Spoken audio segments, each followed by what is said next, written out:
Hey guys, what's up? Welcome back. Today we are going to be talking about essentially my fall TBR. So all of the books that I want to get to this fall. I'm very excited. I am like manifesting all things fall. As you can tell, I'm in my fall uniform right now and I have my iced coffee and I've got a stack of books here to my left and my cozy dog to my right. I've got a candle burning and I've got some really pretty music on. So I'm ready to talk about all things fall. I will basically just be telling you guys all the books that I'm hoping to get to this fall. And there are a couple of new releases that I will add in here as well. Maybe we'll just talk about them first, actually. These two books are going to be books that I read essentially as soon as they come out. The two new releases that are coming out this fall that I really want to get to, Alchemized by Sin Lin Yu. This comes out September 23rd. And this is essentially a Hermione fanfic that has been picked up by a traditional publisher. And originally the fan fiction was based off of Margaret Atwood's The Handmaid's Tale. And that's like one of my all-time favorite books. So I'm very, very excited to read Alchemized. I read Manacled, which is what the Hermione fanfic was originally called. And that book absolutely destroyed me. It broke my heart into 1,000 pieces, and I was even listening to it on audio. And so even with it on audio, I was still like completely devastated by that book. So I'm excited to get devastated again and have my heart broken into 1,000,000 pieces again by Miss Sin Lin Yu. And so yeah, that comes out at the end of September. And then the second book that I 1000% will be getting to is Melissa K. Rowick's Dawn of Chaos and Fury. That book comes out November 25th. That is the ending, I believe, of the Legacy series. The Legacy series, if you have not read that series yet, is a romantasy, like dark romantasy. It's honestly just all chaos. And I absolutely adore that series so much. It's like an addiction, and I don't know if that's really and truly a good thing or not, but I just keep going back to it. So whatever she's doing right, because I can't not read these books, and I've gotten all my friends to read them, and it's just so good. It's just chaos and kind of like a love triangle. There's a dragon shifter, there's like fated mates, there's magic. It's like in an urban setting, but also you get like a fantastical, like old setting as well. So you kind of get like a little bit of everything. And the female main character is just kind of like a badass, and she's a little crazy, a little psycho, but like in a good way. Like it plays into the character role so well, and you just never know what she's gonna do. She's so unpredictable, and that's what makes it so fun. And that's kind of like the thing in the book is like everybody says that she's too much and she's too crazy and she's too much this and too much that, and she should be this and can be controlled. And like that's just like the whole thing throughout the book. She's like, don't tell me what to do, don't tell me who to be, and let me be who I am. And yeah, that's just like a continuing role throughout the book. So anyways, I'm rambling now, but it's like one of my all-time favorite series for sure. She's the same author that wrote the Lady of Darkness series, which if you haven't read that either, I highly recommend it. So yeah, those are the first two books that I will 1000% be getting to this fall, and I'm very excited about. And then honestly, I've got a stack here. Let's see, I'm gonna count 1, 2, 3, 4, 5, 8, 9, 10, 11, 12. So 12 books. These books right here, we're gonna talk about all of these. So the first one is called My Death by Lisa Tuttle. This is a classic, I think. I really don't know anything about this, except I know Lisa Tuttle. I know that she writes like grim, dark, gothic stories. And she's got Neil Gaiman, Grady Hendrix on here that reviewed this story specifically. And to be honest, I don't really want to know anything about this. When I go and pick up a literary fiction or something like this, like a small horror book or something, like my intention is just to be taken aback and surprised and going blind. And that to me is about like, that's the whole experience for me, is going in, not knowing what to expect and getting like blown away by an amazing story or not. But I know Lisa Tuttle is a very, very well-known author, and she's written a lot of books. There's like a short paragraph here. I'll go ahead and read that. The narrator of Lisa Tuttle's uncanny novella is a recent widow, a writer adrift. Not only has she lost her husband, but her muse seems to have deserted her altogether. Her agent summons her to Edinburgh to discuss her next book. What will she tell him? At once the answer comes to her. She will write the biography of Helen Walton, best known, if at all, as the subject of W.E. Logan's much reproduced painting Circe, and the inspiration for his classic children's book Hermione in Cloudland. But Rowsell was a novelist and artist in her own right, though her writing is no longer in print, and her most radical painting, My Death, deemed too unsettling, malevolent, even to be shown in public.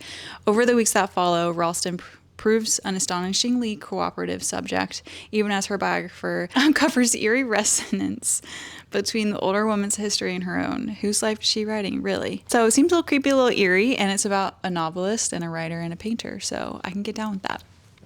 Okay, so the next book is The Burning Witch by Delamock. I hope I'm saying that right, Delamock. This book, if you just watched my recent video doing book stuff, you would have seen me pick this up at Barnes & Noble. And I was so giddy when I saw this because up until this point, I thought it was just a Kindle Unlimited book series. I didn't think that they were printed or anything like that. And I always said that I would read it once I get the physical copy because I'm just a physical copy girl through and through, okay? Like, I'll read on my Kindle when I can or when I really need to, but like, I have to have a book in my hand. It's just the experience of reading for me and being able to immerse in the story and just like the sensation of having a book in my hand. So I was just so giddy when I saw this at the store. And somebody told me that the House Witch series is basically an interconnected series within this. And I was a little unsure, like, should I pick up the Burning Witch or the House Witch first? And they said the House Witch actually comes before this one. So I might even have to go back to the store and get the House Witch. Who knows? We'll see. But either way, I'm very excited to finally like dive into this little series that I've been like eyeing forever. My understanding, this story specifically is following a girl who lives within this like royal regency setting with like manners and proper expectations. And she is essentially sent on this quest, and she's paired with her best friend's brother. And I'm assuming that her best friend's brother and her go on this quest together, and they end up falling in love and doing like a bunch of cute stuff. So I'm very excited. This is just a cozy little fantasy that screams fall. And if it's anything honestly like this cover, then I'm gonna be happy. So that's the second book. This book I am also really excited to read. This is my stunning copy of Wuthering Heights. It's actually really funny because I bought this copy specifically at my hospital. I'm a nurse, I work at a hospital, and I bought this at the hospital gift shop. Like, they just had this and a bunch of other stunning classic book editions there. It's got like the gold foiled edges and everything. And like, she's hefty. But I really liked this edition because the words are nice and big. And the Wuthering Heights edition that I have, the words are pretty small. So I just know that it's a love story and it's in like a gothic setting. And that's all I need to know. And if everyone else loves the story, then I think that I'm not going to have any problem loving it as well. And yeah, I've been eyeing this book and this story for a while now, and I tend to read like a classic or a couple classics a year, and this one I've been really saving for the fall time, and I told myself that I would read this year 1,000%. The next book is Bury Your Bones in the Midnight Soil by V.E. Schwab. I have yet to pick this book up, which honestly is a little surprising for me because I've been talking about this book ever since it was announced, and I've been very excited for it to come out, and it finally did, and I just haven't picked it up yet.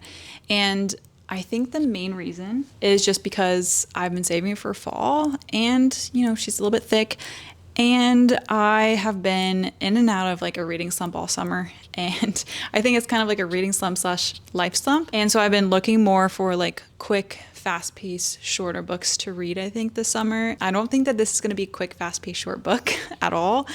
Knowing V.E. Schwab's writing, this is going to be a very in-depth, like heartfelt, like yearnful, deep story, and I'm excited for that. Those are some of my favorite books, but I don't think that my mind and my little, slumpy self could really handle that. And so I think that this fall, hopefully, I'll be feeling a little bit more up for this one. This is a story that follows a female vampires. And I think there are 3 different timelines in like 3 different years and multiple points of view. And it's a romance, and it's a fantasy. And that's all I really, know about it. I don't really want to know any more about it because V. Schwab, all of her stories have a lot of depth to them. And just like going into The Invisible Life of Addie LaRue blind, that was like the best decision I ever made. Long story short, I really love going to my books blind because it just, I don't know, in my opinion, for me personally, it makes the experience so much better. The next book is The Fallen and the Kiss of Dusk. I want to say the title, I never say it right. The Fallen and the Kiss of Dusk. So this is by Carissa Broadbent. This is the second book in, well, I guess it's technically the 4th book in the Crowns of Nyaxia series, but the second in this duet. So this whole series will be a combination of a couple duets that are following different couples. And I read the first one, The Songbird and The Heart of Stone, last year when it came out, and I loved that book. I liked it honestly more than The Serpent and the Wings of Night. And so I'm excited to get to this one. I just got this in the mail recently, and yeah, I'm excited to dive into it. It's another chunky one, but I think that this is one that's going to go by pretty quick because I'm pretty sure I read the other one, or the first book in the series, like, I don't know, within a couple days. So yeah, this is going to be a good one. I think this fall is about vampires as well. It's definitely the setting was like literally in hell. So I think that this will be a perfect fall read. And I can't really say a whole lot really about like the synopsis because this is the second book, but basically this female main character is having to get help to travel down into the underworld to, complete a task. And her guide is another vampire who is basically, he like takes care of the underworld and like helps ghosts like cross over. And of course he's got a heart of gold, but on the outside he's like hard and tough and stuff, and they end up having a romance, and things happen. To be honest, I can't remember what happened at the end of the first book, but once I start that one, I'm sure it'll come back to me. So I know some people will be very happy about this one. This is The Will of the Many by James Islington or Islington. I've been wanting to read this book for a while. When it first came out, I was like, yeah, no, not for me. I don't think that's going to be for me at all, just based off the cover. But ever since it came out, every single person that I know have read it has like raved about it. Like, so many people love this book.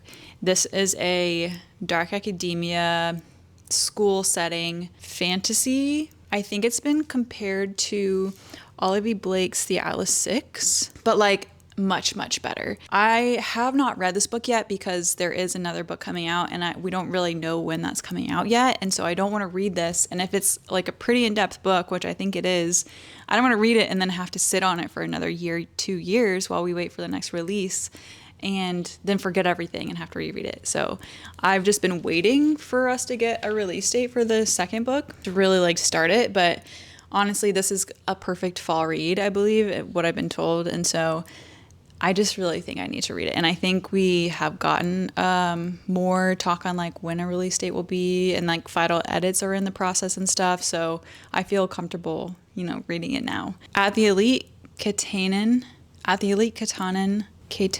Oh my gosh, these words today are just hard. Words are hard. At the Elite Katanen Academy, a young fugitive uncovers layered mysteries and world-changing secrets in this new fantasy series. Katanen Republic, the hierarchy, may rule the world now, but they do not know everything. I tell them my name is Vistelimus. I tell them I was orphaned after a tragic accident 3 years ago, and that good fortune alone has led me to my acceptance into their most prestigious school. Oh, I remember now what it's about. This guy's like pretending to be somebody that he's not, and to get into the school to like, I guess, spy. Okay, I'm not reading any more than that because that's as much as I need to know. That does sound really cool. And it's almost giving me like Red Rising vibes, to be honest. I read the first book in Red Rising, but I haven't continued the series, but it's kind of giving me those vibes. Okay, so our next one is The Devils by Joe Abercrombie. This book I am very excited to get to because somebody compared this to Jay Kristoff's writing, and I love Jay Kristoff's writing. He is my go-to writer. He is an auto-buy author for me. He is just undeniably himself, and he writes what he wants, and he just has the most incredible stories. I read the Nevernight series and Empire of the Vampire series, and I actually am halfway through my ARC copy of Empire of the Dawn, which is insane to say that I got an ARC for that, but I did, and it's so good.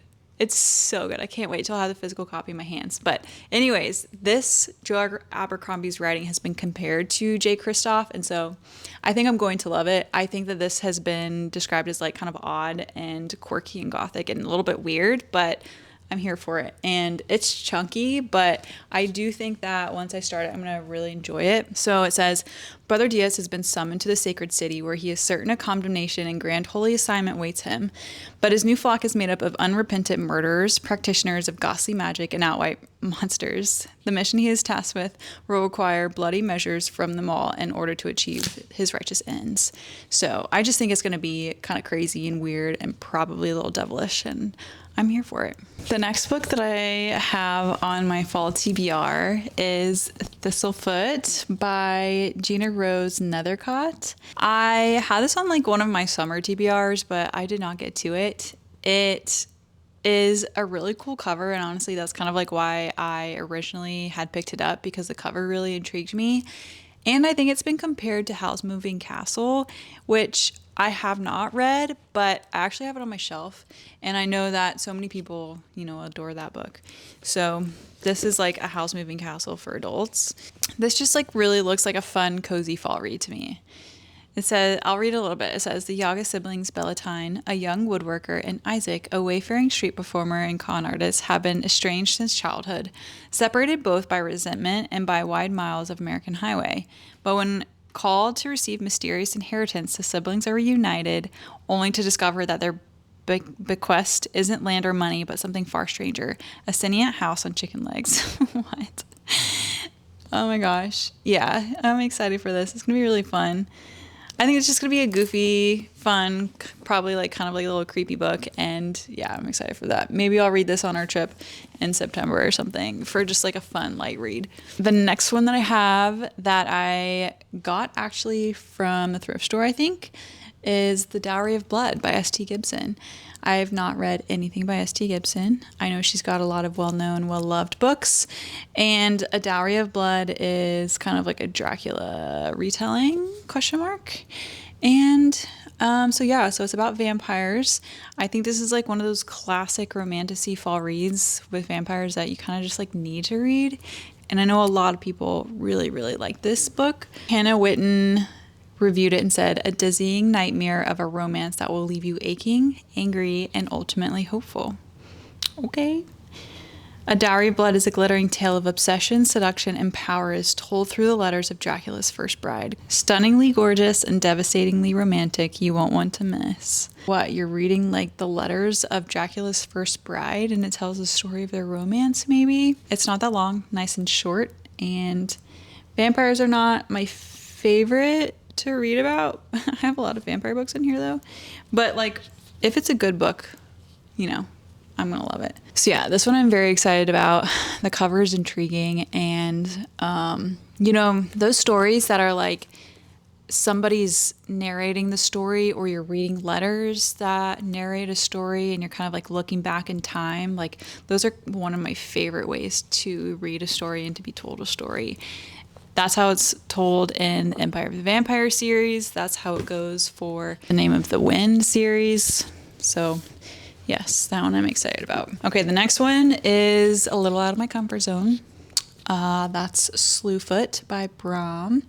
This is a horror novel. I am a little scaredy cat, so I don't usually read a whole lot of horror or thriller, but I've heard incredible things about this story, and ultimately that it is about a woman who basically overcomes an abusive marriage and, takes a hold of herself and like comes into her own during that.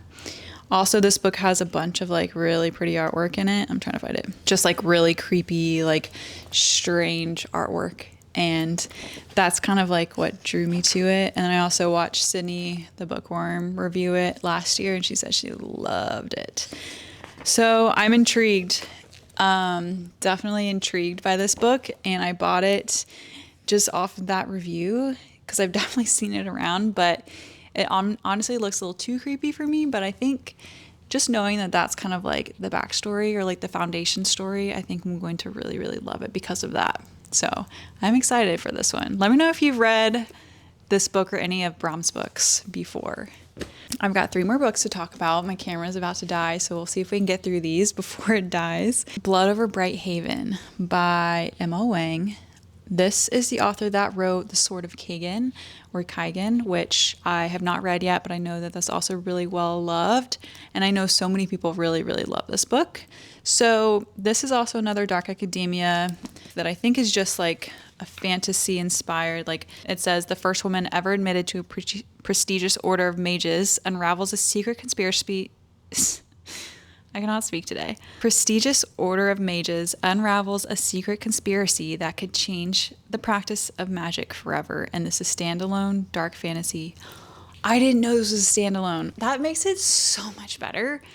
Wow. Okay. The relief that I had over this being a standalone is hilarious because I can't start any more series. I just can't handle anymore.